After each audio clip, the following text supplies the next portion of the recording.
YouTubes, how are you all doing? I hope you're all well. Welcome back to the channel.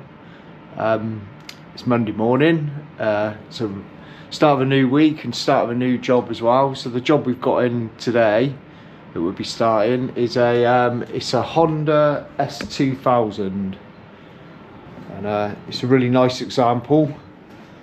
Yeah, guy loves this car, really well looked after. It's just his little summer toy.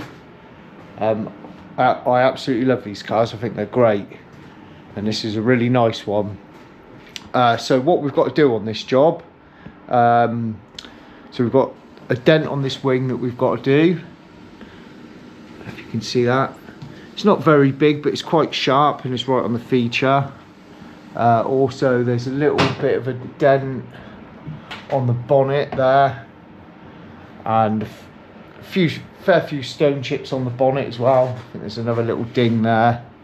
Aluminium the bonnets are on these, and yeah, it's just a bit dull and weathered and a bit chippy.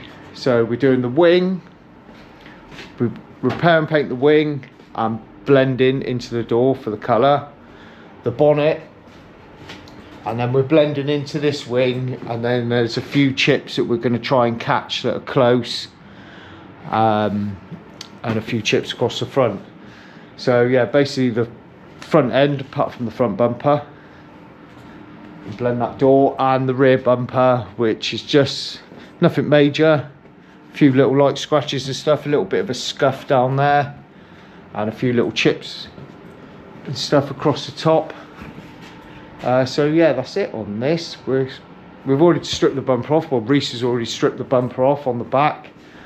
We're going to take the front bumper off because we need the headlights out, because the rubbers are really tight on these. There's no way of pulling them back, or I can't move the light out the way to give myself a bit of a gap. And the bumper's really tight as well, and it's going to be a bit of a build up there.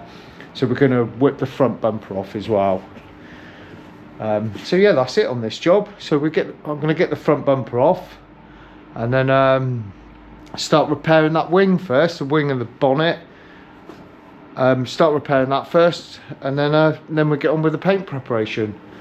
So that being said, I'll get everything set up, and I'll get cracking on with it.